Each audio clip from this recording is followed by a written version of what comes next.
And the President of the United States and his staff worked together to concoct this lie, concoct this cover-up of this meeting that was promised to be a meeting that the Kremlin would get involved to help Donald Trump get elected President of the United States. And the President of the United States signed off on that cover-up letter. And the President of the United States usually responds in multiple tweets and obsessions over time to anything personal. And yet there was one statement from the President yesterday. I think it was actually released through his deputy press secretary, who he will not allow to go on camera. No. And he says, my son is a high-quality person, and I applaud his transparency. Willie? And all he's done so far this morning is retweet a line from someone else, a host on Fox News, who said, I believe Don Jr. is the victim here. The president retweeted that this morning. God. You know, the thing is that it's now, they have now gotten so far into the, or so, I guess they've dug down so far down low into the bunker that this is not Nixon in '73. This is Nixon in the summer of '74. No one believes them. No one on the Hill believes that he's a victim.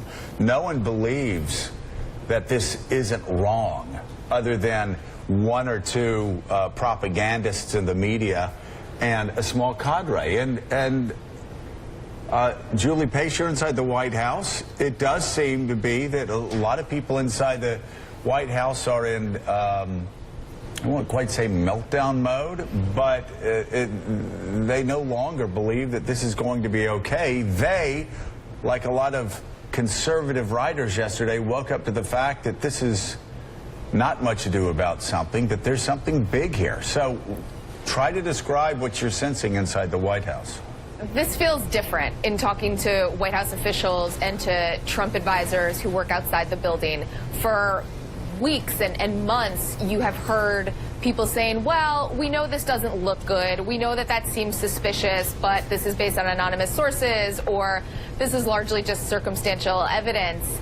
I think seeing the emails in black and white, having them released by Don Jr. himself moments before the New York Times was going to publish the materials, that changed things for some White House advisors who have been trying to give people the benefit of the doubt. And whether this results in any legal implications for anyone, whether this changes the trajectory of the Mueller investigation, I think is almost beside the point when you talk to White House officials or Trump supporters outside. They are struggling now with where this presidency goes. They know that this is going to be something that is they're going to live with for months or years. So Matt Miller, Sundon, how you think this impacts or changes the focus of the investigations at hand, and also the process of getting a new FBI director?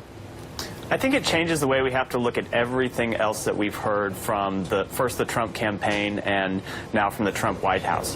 Once you see these emails and you know that the Trump campaign knew in June, before any other American knew, that the Russian government wanted to help them win, it changes the way you look at Trump's statement on July 27th when he urged Russia to hack Clinton's emails and release them to the public. It changes all of their denials, and I think that's what Bob Mueller is going to look at. Now you know that early on, before the release. Remember, this meeting was before the release of the hacked DNC emails. It was obviously before the release of John Podesta's emails.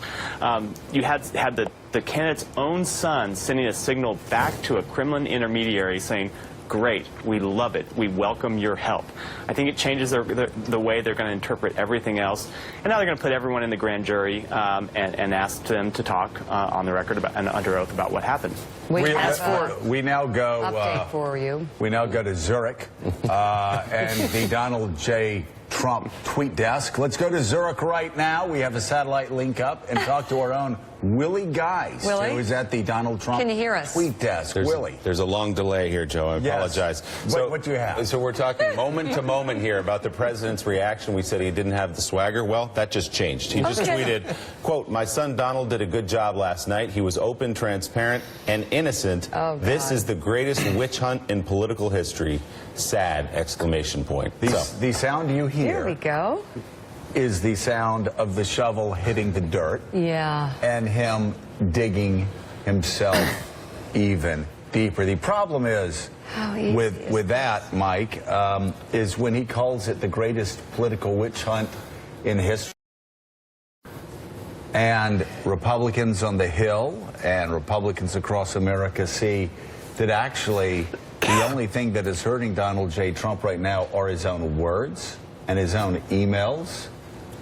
It shows